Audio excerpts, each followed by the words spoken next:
The echoes of history whisper of rulers who defied justice, but few have met an end as harrowing as Queen Jezebel. Her story is one of power, cruelty, and the inevitable reckoning of divine justice. This is not just an ancient tale, it is a testament to the truth that no reign built on blood and betrayal can stand forever. Tonight, we journey into the heart of Jezreel to witness the final chapter of one of the most infamous queens in history. Stay with us as we unveil the chilling fulfillment of prophecy. As we dive into this dramatic and powerful story, take a moment to support our work.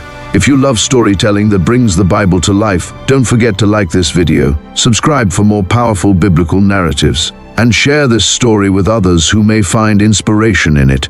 Your support means the world to us. The setting sun cast long golden streaks over the formidable stone walls of Jezreel's palace, a fortress built upon the foundations of power and fear. The air was thick with the scent of desert dust, mingled with the distant aroma of incense burned at Baal's altars. A storm brewed in the heavens, the clouds swirling like the wrath of an unseen force. And yet within the palace, an eerie silence loomed. It was the silence before a reckoning. Jezebel, queen of Israel, stood before an elaborate bronze mirror, its surface reflecting not just her painted face, but the weight of years spent in ruthless dominion. Her fingers, delicate but steady, traced the brush along her eyes, darkening the kohl with slow precision. Her lips, once the instruments of seduction and command, curled as she spread a deep crimson upon them. Even now, with the enemy at her gates, she would not cower. She would meet death as she had met life, boldly, unrepentantly as a queen. She could hear the murmurs from the palace corridors, servants whispering, eunuchs shifting uneasily. The people had once feared her, but fear was a fleeting thing, easily replaced by the hunger for survival. Her thoughts drifted back to the words of the prophet Elijah, spoken with the certainty of divine decree. The dogs shall eat Jezebel by the walls of Jezreel. A prophecy? No. A fool's curse. She had defied Yahweh for decades. Why should she fear now? If there was a God who ruled over the heavens, he had done little to silence her. She smirked. Let them come. Let them see her defiance even in death. According to the biblical account in 2 Kings, chapter 9, verse 30 to 37, after Jehu was anointed as king, he traveled to Jezreel, where Jezebel resided. His mission was clear: to bring down the house of Ahab and fulfill the divine judgment pronounced against them.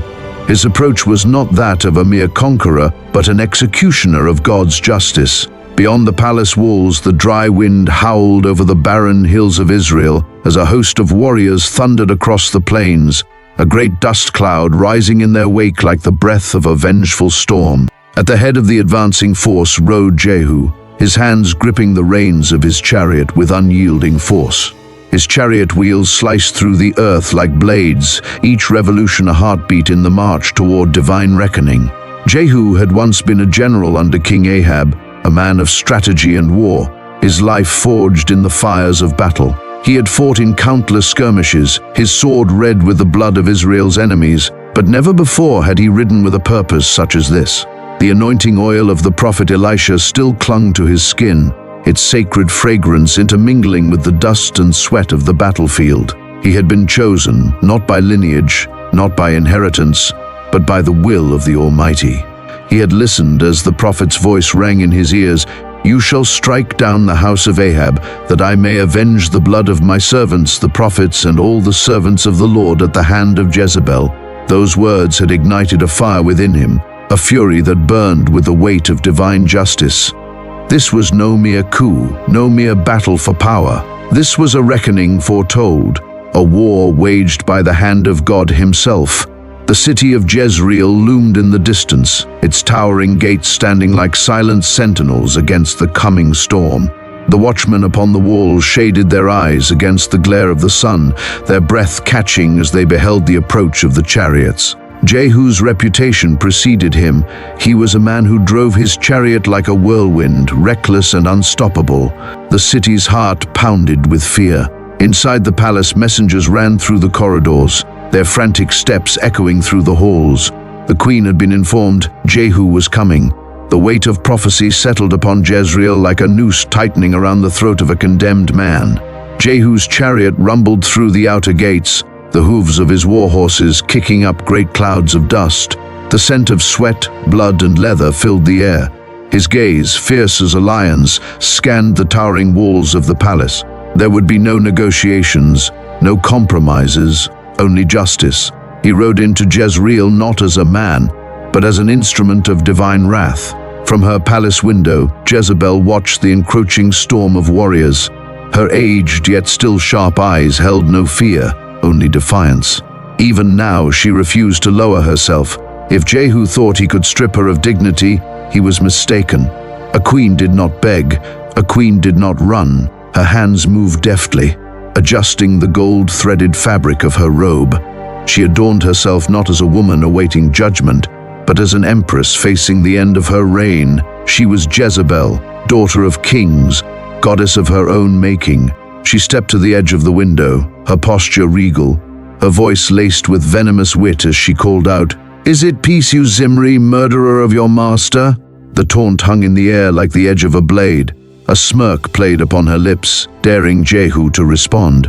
Jehu, standing below, did not waste words. He lifted his gaze past her, toward the eunuchs who lingered in the shadows behind her. His voice rang out, cutting through the dusk like a clarion call. "Who is on my side? Who?" A moment of hesitation. The eunuchs looked at one another. They had served Jezebel for years, but their loyalty was bound by fear, not love. And fear, they realized, had shifted its allegiance. Slowly, they stepped forward. Jezebel's breath caught for the first time. Hands seized her arms, rough and unrelenting. She struggled, but their grip tightened. Her lips parted, perhaps to command them, perhaps to curse them, but it was too late. With one violent thrust, she was hurled from the window. The world turned in a blur of crimson and gold as she plummeted.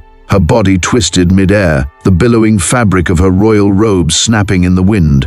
The impact was devastating. Her body struck the stone pavement below with a sickening crack, the force shattering bones and spilling royal blood upon the dust of Jezreel. The final breath of the queen escaped her lips, unheard, unheeded. The walls, which had once echoed with her commands, bore silent witness to her demise. Above her, Jehu's war horses reared, their iron-shod hooves trampling the lifeless form beneath them. The woman who had crushed the righteous under her heel was now crushed into the dust. Jezebel's reign had ended, not in grandeur, but in shame, as prophecy had foretold. Jehu stepped forward, his gaze falling upon the remains of the woman who had defied Yahweh. No satisfaction flickered in his hardened eyes, only the solemn understanding that justice had been done. Without emotion, he turned to his men and commanded, "Go, bury her, for she was a king's daughter." But when the soldiers approached, they recoiled. Where Jezebel's body had fallen, little remained. The prophecy had been fulfilled. The dogs of Jezreel, scavengers of the night, had already begun their grisly feast. Only her skull, her feet, and the palms of her hands remained, a grotesque testament to her downfall. The queen who had once commanded armies and silenced prophets was now reduced to mere scraps upon the earth. And as the wind howled through the city streets, carrying with it the distant sound of carrion crows, the legacy of Jezebel was forever sealed in blood and dust. Jezebel's reign had been long and ruthless, but in the end, no throne built on deception and bloodshed can stand before the justice of the Almighty. The prophecy spoken by Elijah was fulfilled to the very letter, serving as a reminder that no one escapes the hand of divine judgment. Her story leaves us with much to reflect on, about power, justice, and the weight of our actions. What are your thoughts on this chilling tale? Let us know in the comments below. We would love to hear your insights and discussions on this biblical moment. If this story moved you, please give this video a thumbs up and share it with others who might find inspiration in it. Don't forget to subscribe so you never miss another powerful biblical retelling.